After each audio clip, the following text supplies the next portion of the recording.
Hai semuanya, selamat datang di talk show online bersama saya Kenix, dan di video ini kita akan membahas mengenai mahasiswa sebagai karyawan magang. Nah, seperti yang kita ketahui, perusahaan-perusahaan akan menerima karyawan magang setiap tahunnya. Dan program pemagangan ini pun membawakan pengaruh dan manfaat yang baik bagi perusahaan dan juga mahasiswa magang. Sebenarnya bagaimana sih peraturan di Indonesia dalam memperkerjakan mahasiswa sebagai karyawan magang? Di kesempatan kali ini, saya mengundang Saudara Wilson selaku HRD dari PTSI untuk bergabung dengan saya dalam membahas topik mahasiswa sebagai karyawan magang. Selamat malam Saudara Wilson, sebagai HRD dari PTSI. Terima kasih telah bersedia untuk bergabung dengan saya di kesempatan kali ini. Nah, topik yang akan kita bahas pada kali ini adalah mengenai mahasiswa sebagai karyawan magang.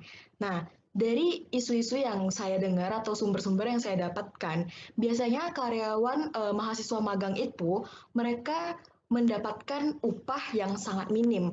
Mereka biasanya hanya mendapatkan seperempat dari UMK atau bahkan ada yang tidak dibayar, dan mereka hanya mendapatkan evaluasi dari perusahaan sebagai gantinya. Nah, sebenarnya kalau menurut peraturan di Indonesia itu gimana sih peraturan yang benar untuk memperkerjakan mahasiswa karyawan magang? Oke, untuk pertanyaan Kenix ya, mungkin saya akan awali dulu mengenai sebenarnya apa arti dari magang itu. Ya, magangan adalah sistem pelatihan kerja yang diselenggarakan oleh perusahaan dengan calon karyawan magang. Nah, jadi Hmm. nanti calon calon karyawan magang ini akan bekerja secara langsung di bawah bimbingan dan pengawasan oleh karyawan yang lebih berpengalaman lah di perusahaan Hmm. tersebut. Nah, jadi mungkin untuk pertanyaan Kinis tadi, bagaimana regulasi untuk mengenai upah ya, bisa dibilang Iya upah. benar. Nah, jadi untuk karyawan magang ini di dalam aturan, upah itu adalah hak pekerja atau buruh yang diterima dan dinyatakan dalam bentuk uang sebagai imbalan. Nah, Hmm. jadi khusus untuk karyawan magang sebenarnya tidak ada dikenal namanya upah ya. Hmm. Jadi mungkin untuk karyawan magang lebih dikenal dengan namanya uang saku. Nah, Uang saku. sementara uang saku itu eh, dalam undang-undang tidak diatur besarannya itu berapa. Jadi eh, uang saku ini biasanya diberikan sebagai bentuk mungkin untuk uang transport atau Uang mungkin transport. untuk uang makan. Nah, jadi makanya kenapa upah yang diterima oleh karyawan magang itu tidak akan sampai UMK gitu. Nah, jadi memang Oh, seringkali karena tidak adanya regulasi, maka sering disalahgunakan oleh para pihak perusahaan oh begitu. begitu. Terus bagaimana dengan hak-hak seorang karyawan magang di perusahaan? Oke, bila kita mau membicarakan tentang hak, tentu aja ada juga kewajiban yang harus dilakukan oleh mahasiswa magang ya. Jadi Mhm. dan hak dan kewajiban itu harus seimbang. Nah, Ya. jadi kalau untuk hak dan kewajiban itu bisa kita dapat di pasal 15 ayat 1 dan 2 serta pasal 16 ayat 1 dan 2. Nah, Mhm. jadi mungkin akan saya jelaskan mengenai hak-hak dan kewajiban ya.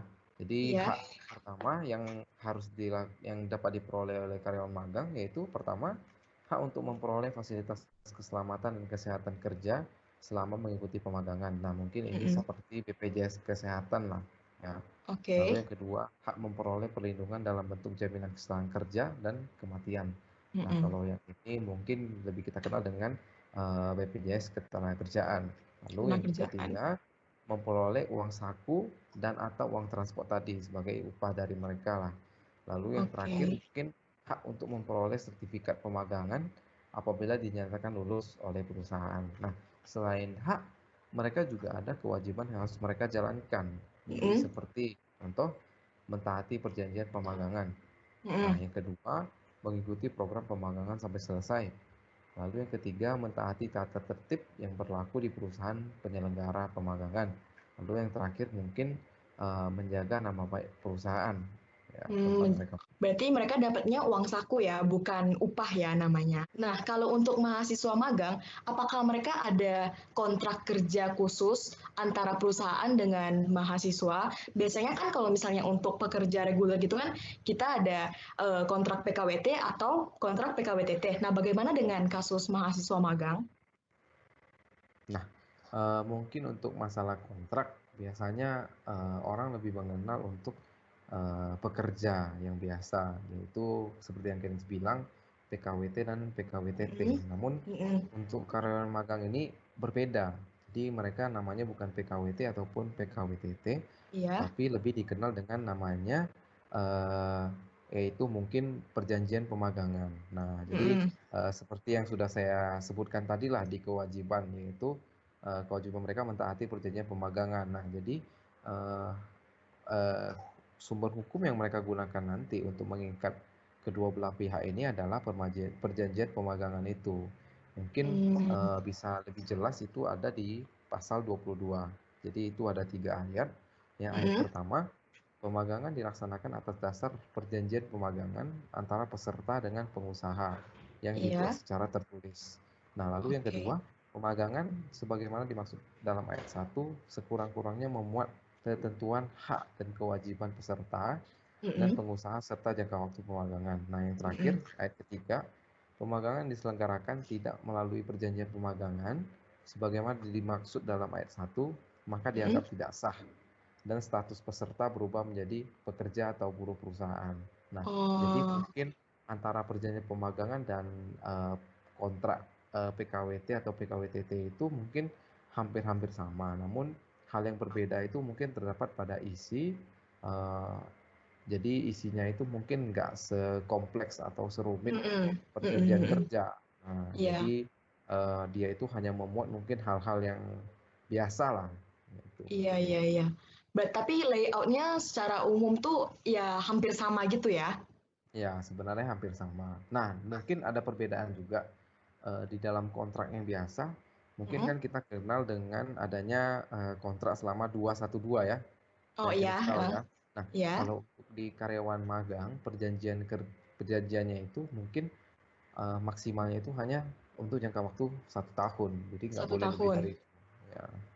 Oh oke, tapi bagaimana kalau misalnya satu tahun sudah selesai terus ingin lanjut 1 tahun lagi?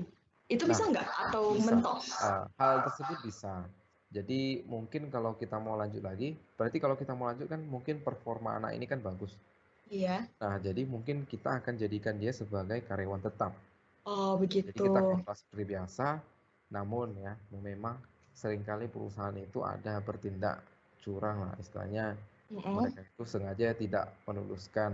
Nah, kemudian mereka bisa pakai lagi gitu istilahnya dengan Oh oke, iya, iya, perjanjian iya. magang ini ya. Jadi Iya. ya, tetap ada penyelewengan lah. Apakah mungkin perusahaan yang melakukan hal kecurangan kayak gitu bisa dibilang eksploitasi terhadap mahasiswa karyawan magang gitu? Nah, mungkin untuk hal ini siapa saja mungkin dalam mahasiswa ya, mungkin kita udah sering kali mendengar cerita-cerita dari teman-teman kita lah istilahnya Mm-mm. banyak yang nggak digaji bahkan atau digaji nggak sampai UMK. Nah, Mm-mm. mungkin untuk hal seperti ini memang bisa dikatakan itu adalah sebuah eksploitasi. Itu tergantung dengan Iya. perusahaan yang menjalankan program pemagangan ini. Apakah memang Iya. mereka serius atau mereka hanya mau memanfaatkan kesempatan gitu. Nah, Iya jadi benar. memang seringkali karyawan magang pun mereka tidak berani untuk menuntut itu. Karena kalau Iya, kita iya, lihat iya. tidak ada dasar yang bisa dijadikan oleh mereka untuk menuntut perusahaan. Nah, karena Oh iya memang yang tadi. tidak ada celah yang bisa digunakan gitu. Nah, mereka juga takut karena mereka mengikuti program magang ini kan pasti untuk mendapatkan suatu nilai. Iya benar, benar. Jadi itu yang mungkin ada satu ketakutan dari mereka gitu untuk bila Oh iya, mereka mengajukan tuntutan gitu. benar, benar, benar. Berarti ya karena itu mereka juga sebenarnya cuma dapatnya uang saku ya, bukan upah juga. Jadi Ya, nggak bisa dibilang perusahaan tidak memenuhi kewajiban mereka juga ya. iya betul. Oke, oke, oke. Saya rasa sekian. yang dapat kita bahas di pertemuan kali ini. Terima kasih Saudara Wilson telah bergabung dengan kita di talk show kali ini. Dan saya harap saudara sehat-sehat selalu selama pandemi ini. Terima kasih. Ya, sama-sama.